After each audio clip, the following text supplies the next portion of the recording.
Gambhira bridge પર 25 દિવસથી હવામાં લટકી રહેલા ટેન્કરને પોરબંદરના મરીન ઇમરજન્સી રિસ્પોન્સ સેન્ટર દ્વારા એરલિફ્ટિંગ બલૂનની મદદથી તેને બહાર કાઢવામાં સફળતા મળી હતી। વડોદરા જિલ્લાના પાદરામાં સ્થિત મહી નદી પર બનેલો ગંભીરા બ્રિજ કેટલાક દિવસો પહેલા તૂટી પડ્યો હતો। પાદરા તાલુકાના મુજપુર અને આણંદ જિલ્લાને જોડતો આ પુલ 1985ની સાલમાં બન્યો હતો ત્યારે અને 25 દિવસ પહેલા તે પડતા 20 જેટલા લોકો મૃત્યુ પામ્યા હતા। આ પુલ પર અકસ્માત સર્જાયો ત્યારે એક ટેન્કર ત્યાંથી પસાર થતું હતું જે હવામાં લટકી રહ્યું હતું। એ ટેન્કરને નીચે ઉતારવા માટે તેના માલિકે વારંવાર રજૂઆતો કરી હતી।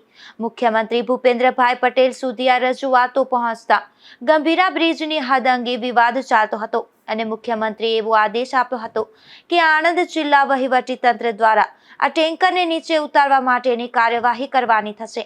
આણંદ જિલ્લાના વહીવટીતંત્રએ બ્રિજ પરથી ટેન્કરને નીચે ઉતારવા માટેની જવાબદારી પોરબંદરના મરીન ઇમરજન્સી રિસ્પોન્સ સેન્ટરને સોંપી હતી, જેથી સેન્ટરના સંચાલક સ્થાપક કેતનભાઈ ગજ્જર અને તેમની ટીમ ગંભીરા બ્રિજ પર પહોંચી ગઈ હતી અને ત્યાં સર્વે કર્યા બાદ તેને એરલિફ્ટિંગ બલૂનની મદદથી નીચે ઉતારવા માટેનું આયોજન નક્કી કર્યું હતું, જેમાં ટેન્કરના આગળના ભાગે કેપ્સ્યુલ રાખી અને તેમાં હવા ભરી અને ઊંચું કરવામાં આવ્યું હતું અને તેની પાછળની બાજુએથી ધીમે ધીમે લેવલ લઈ અને દોરડા દ્વારા આ ટેન્કરને ખેંચી અને ઉપર લઈ લેવામાં આવ્યું હતું।